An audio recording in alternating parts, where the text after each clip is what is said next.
The story guy. This is the person who has been waiting for this moment since 2013. Not casually waiting though, properly, obsessively waiting. They took the day off work. They pre-ordered the physical copy 6 months ago specifically so it would arrive on launch day. They've been avoiding every single leak, every trailer breakdown, every GTA 6 detail you've missed. They went completely dark. No Reddit, no Twitter, no YouTube, a full information blackout because they wanted to experience the game completely fresh. Now launch day arrives. They sit down, they turn the lights off, they put their headphones on, and for the next 8 hours they do not move. Every cutscene gets watched in full, twice if it's particularly good. Every piece of dialogue gets listened to. Every environmental detail gets noticed and appreciated. When Lucia speaks for the first time, they actually feel something. These are the people who will finish the story in 2 weeks, post a heartfelt review somewhere, and then sit in complete silence for the next 20 minutes processing what has just happened. The story guy is the person GTA 6 was actually made for. Rockstar spent over a decade building this world and these characters, and the story guy is the only one who's actually going to appreciate it. Everyone else is either cheating, speedrunning, or staring at puddles. This guy is in here reading NPC newspapers and listening to the radio lore. Absolute cinema fan. We need more of them. The Gooner. The Gooner boots up GTA 6 on launch day with one singular mission that has absolutely nothing to do with the story, the mission, the map,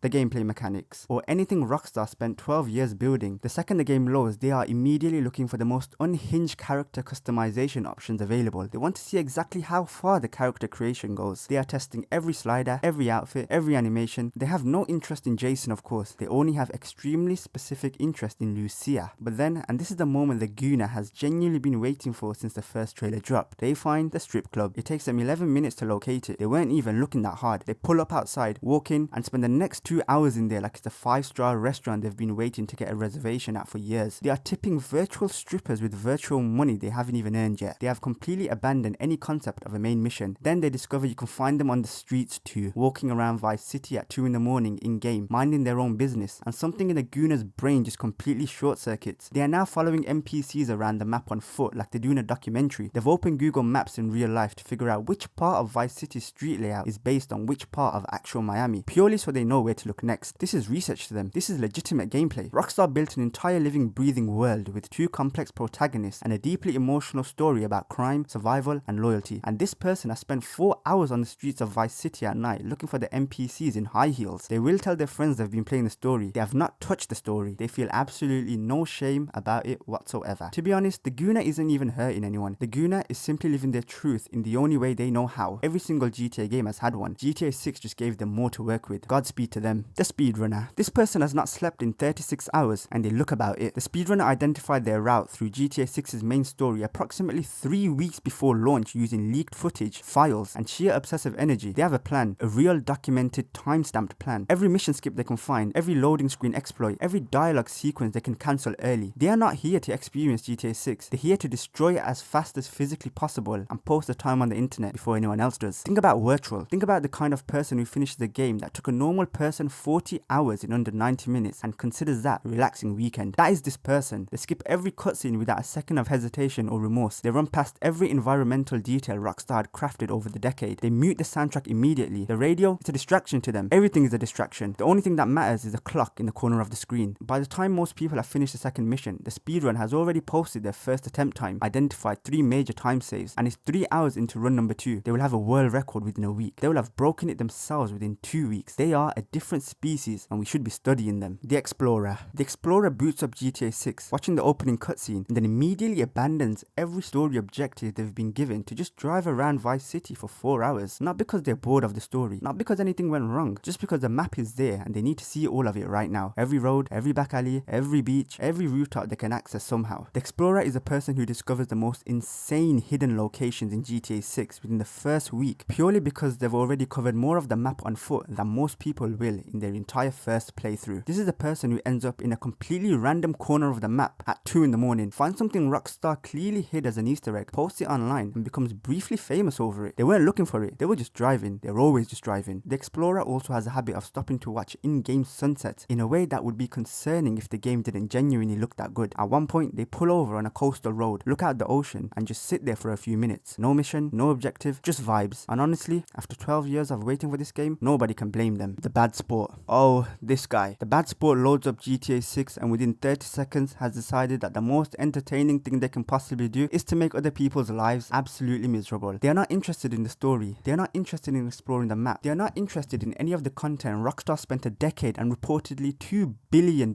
creating. They want to oppress a Mark III. They want chaos. Specifically, they want to cause it and watch other people react to it. In single player, they are hunting every NPC they can find just to see how the wanted system responds. They're driving on pavements. They're blowing up their own cars for no reason. They're jumping off bridges to test fall damage. They're punching random strangers outside convenience stores just to see what happens. By the time they hit the first 5-star wanted level, they are absolutely beaming. Then GTA Online opens up and the bad sport becomes genuinely dangerous. They are the person who shows up to someone else's mission just to destroy it. They blow up strangers' cars for sport. They grief new players for about 45 minutes straight and then just leave the lobby. They do it for the love of the game. They are the reason passive mode exists. They feel no remorse. They never have. They never will. They are having the time of their lives and everyone around them is suffering equally. The Completionist. The Completionist sat down on launch day with 3 things: the game, a printed trophy guide, and the energy of someone who has already accepted they will not be sleeping properly for the next 7 days. From the moment the game starts, the Completionist is playing an entirely different version of GTA 6 to anyone else. Every collectible is being noted, every side mission is being tracked, every stranger interaction, every property purchase, every hidden package, every stunt jump, all of it goes into the system. They have a spreadsheet, an actual spreadsheet color coded with timestamps. Think of people like PowerPYX or someone who's dedicated their entire channel to platinum trophies. That is that level of organization. The Completionist is operating at day 1. They're not enjoying the game in any conventional sense. They are processing it, cataloging it, systematically eliminating every checkbox between them and that platinum trophy notification. Here's the thing though, the Completionist will have the most complete understanding of GTA 6 out of literally anyone. They will have seen parts of the map that nobody else finds for months. They will have triggered obscure NPC dialogue that the developers probably forgot they even recorded, and when that platinum finally pops after weeks of grinding, tracking and obsessive dedication, the feeling they get in that moment is something the story guy, the explorer and everyone else on this list will never come close to experiencing. Respect where it's due. The Completionist is built in, he's locked in. The Exploiter. The Exploiter has only one goal on GTA 6 launch day and it has nothing to do with playing the game fairly. Within 20 minutes of booting up, they are already on YouTube looking for money glitches. Not because they need the money, the game just came out. There's nothing to even spend it on yet, but because having unlimited money feels better than not having unlimited money, and that's simply how their brain works. By hour 3, they have found a duplication glitch, exploited it 467 times, and now they have more in-game currency than they could spend in a year of legitimate play. The exploiter is also the person who finds the infinite ammo exploit, the invincibility glitch, and somehow a way to fly a car within the first week of the game being out. They didn't develop these, they watched a 45-second YouTube short at 2 in the morning and executed it perfectly on the first attempt. They have a gift, and it's an incredible one. The beautiful irony of the exploiter is that after spending hours accumulating infinite money and making themselves essentially unkillable, they usually run out of things to do and get bored faster than anyone else. You take away the challenge and suddenly there's no game left. They'll be back on GTA Online within a week doing it all again from scratch. Some people just need to exploit more than one experience. The modder. The modder is operating on a different timeline to everyone else on the list. While normal people are experiencing GTA 6 for the first time, the modder is already thinking about what it's going to become 6 months from now. They're playing through the opening hours, but mentally they're cataloging everything. How does the physics engine respond? How does the rendering system handle lighting? What are the file structures going to look like? How soon before the modding community gets proper tools working on PC? They're not just playing GTA 6, they're thinking about how long it's going to take for a gorilla to be shooting out buses from a minigun. The modder is the reason that 6 months after launch there will be a Thomas the Tank Engine replacing every police helicopter, a mod that makes every NPC look like Nicolas Cage, and a complete recreation of a different city built inside Vice City by a team of volunteers working for purely love of the game. They're the reason GTA 5 was still being played by millions of people in 2026, 12 years after it came out. The modding community kept that game alive, to be honest, longer than Rockstar ever planned for, and the modder is already laying the groundwork to do exactly the same thing on GTA 6. They won't get the credit they deserve, they never do, but in 5 years, when someone asks why GTA 6 still has an active player base, the honest answer is going to involve the modder more than anyone else on this list.